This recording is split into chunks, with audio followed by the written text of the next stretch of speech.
Okay, guys, the unity between heart and mind. When your heart and mind unite, they ignite outer intention. Aside from working and igniting your inner will, inner desire, and intention to strive and achieve your goals, moving your body, putting your foot ahead of the other, you also ignite outer intention. This topic and this matter is very, very, very deep and very important for everyone. When you listen to your brain and think logically and rationally, there is not so much to be achieved. You will try to force your inner intention, your physical matter on this world without trusting the flow of, you know, the flow of attraction, without trusting the divine will on helping you, right? Without, if you solely operate by mind and think through stuff logically, you may not hear what your heart says about it. Maybe you don't feel comfortable. Why? Because the heart is connected to the alternative space. The heart knows. The heart can see and feel whether some pleasant or unpleasant event awaits, geared on the decision that you're making. Maybe you have a decision to move to another country, but your heart feels uncomfortable. Maybe there is something, right? Or maybe you want to take that flight. Your heart says no, and you ignore that and logically, you know, push through it. You see, that's not good. When you are in alignment with your heart, for example, your heart desires a mansion, right? And your goal and your purpose is to align with your heart, believe that it's possible, work with outer intention, and basically have this notion and belief that everything is possible, right? You don't rationally cut your desires and your heart's desires, whatever your heart wants. Like, it's like a child, right? Imagine you go with a child to the supermarket or to toy store. The child wants to buy something and you say no, you don't have enough cash, but the child is willing to wait, right? Don't be strict on the child. Don't say no to the child, right? Don't break its heart. You understand? So even if you, for example, can't afford the thing that your heart wants, you can align with your heart and say, okay, it will be ours, we will get it. Without thinking about the means and falling into this physical trap of scarcity. If you could believe in the delusion of scarcity, then you might as well believe, if you may call it a delusion of abundance. But it's not a delusion. Scarcity is definitely a delusion. So that was only an introduction to this topic. Let's go next. So, introduction to module number 9. Heart and mind unity, exploring the powerful connection between our emotional and cognitive faculties and how to cultivate their alignment for greater well-being. So, heart desires. The heart represents your deepest, most resonant desires. Mind's logic. The mind represents thoughts, reasoning, and logic. Harmonious alignment. Heart and mind unity occurs when desires and thoughts align, empowering manifestation. Sometimes people manifest things they want to avoid or they don't want. Why is this happening?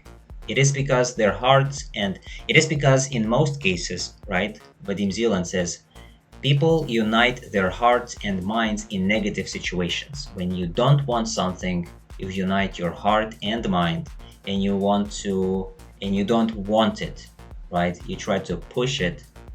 Sometimes you are successfully pushing negative events away.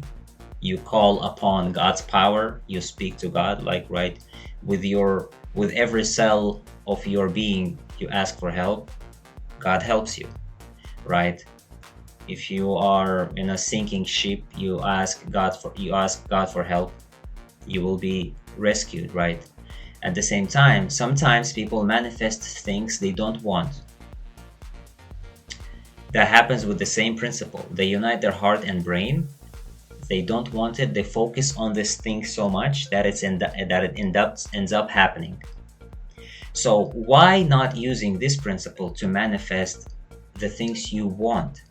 And so this principle teaches you to ignite and unite your heart and brain and mind to attract the things you want. Not waiting for urgent circumstances or situations to ignite your heart and mind unwillingly under stress and fear, but rather to work with, like, to connect these two things while everything is good, while you are at peace and you are striving for your goals. So, the importance of heart and mind alignment. Optimal manifestation. When the heart and mind are in sync, your energy flows smoothly and the space of variations respond to your intentions. Signs of alignment. You feel light, energized, and inspired. Obstacles dissolve and opportunities flow easily. There is no inner struggle, you know you're on the right path. Techniques to align heart and mind. Clarity of intention. Align goals with authentic desires. Eliminate inner conflict. Replace doubts with supportive affirmations. So if you ever wanted to have, let's say, if you had a distant dream that you gave up due to your logic and rational thinking, you might as well go back to those dreams and ignite them. Visual and emotional anchoring. Visualize desires with full emotional engagement. Avoid over-obsessing about desires, place importance evenly, and trust that the right events will unfold naturally. I've heard Joe Rogan speak about sleep. When you are sleeping, you actually die. You die, but not fully. Your soul flies in sectors of the alternative space. It basically is in a different realm. So if you are familiar with lucid dreaming, and if you remember that when you had this dream, it seemed as if you lived days. The dream that you had seemed real, very real. Okay? And so if your dream was real, why not take this life the same? This life is only different that this physical matter is, it's just a physical life that you have. But at the end, if you can manifest stuff in your dream quicker, it just takes little more time to manifest it in this life. And the whole thing is to remember that this life is a dream of a kind. So the inner observer, developing the ability to witness your thoughts and emotions objectively without judgment. Developing your inner observer, which is your inner guardian. Okay? I always share this picture or this video of a dragon. Everyone has a different inner guardian. Someone's inner guardian is a fox, someone's inner guardian is, in my perception, right? If you have seen Naruto, or like, everyone's inner guardian is different. It can be a dragon, it can be any kind of a thing. So observe without judgment. The inner observer steps back from thoughts and emotions, watching them objectively. Achieve mental clarity. Developing the inner observer helps create balance and detachment from external influences. Choose constructive thoughts. The inner observer allows you to select thoughts that serve your goal. It's very important to observe the situation, observe everything rationally, and the next slide or the next step is dedicated into deeper section.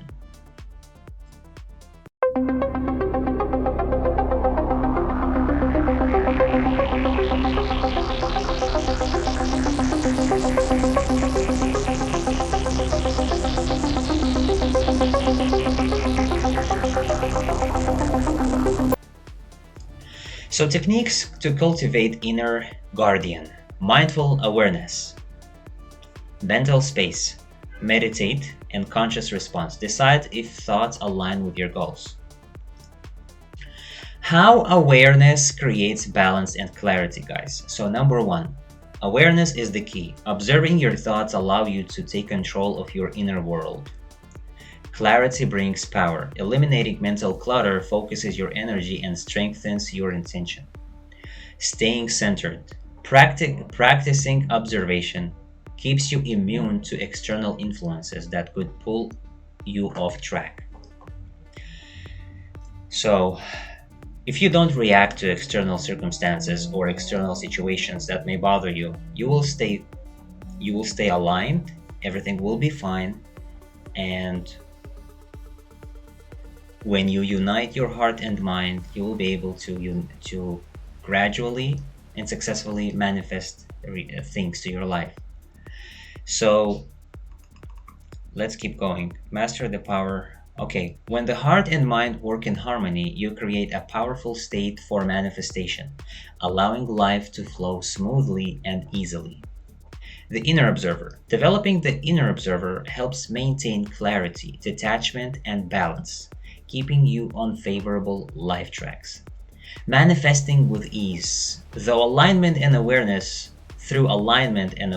you become the master of your reality, able to manifest your desires effortlessly and navigate in life with ease. Final thoughts. Your path to inner mastery. Harmonize heart and mind. The power to manifest lies in aligning with your heart and mind. And English language, guys, is a very powerful language. Even the word heart says hear it. Hear it, right? Hear it. It's very powerful, like very interesting how English language is constructed. Even the word alien, a lie in.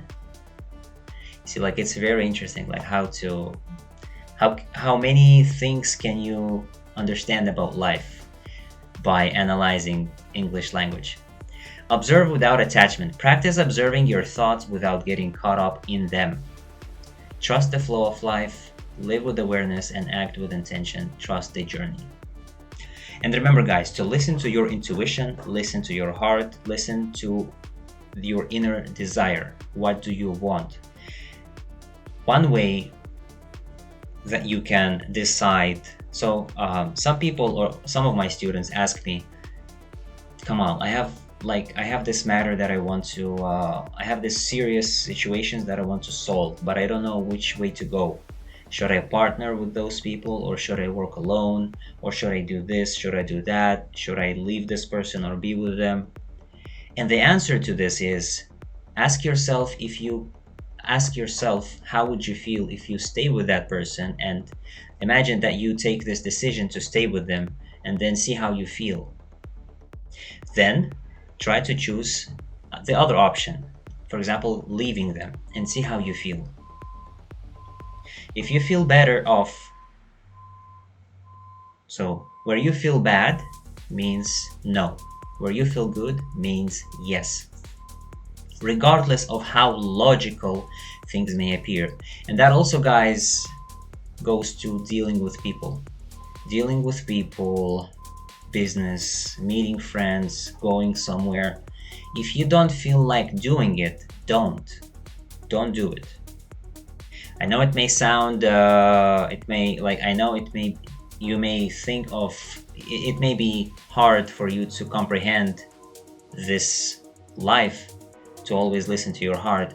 But believe me, when you slip, like when you do stuff that you didn't want to do, like initially, like if you, let's say, had an appointment to your dentist and you felt that it's not the appropriate time, you don't want to go, but you still went, you may have some unpleasant situation happening to you, but if you don't feel bad about going to the dentist, for example, and you go, everything will be fine and smooth. So guys, I want to thank you so much. If you have any questions, please let me know. But until then, I will see you next time.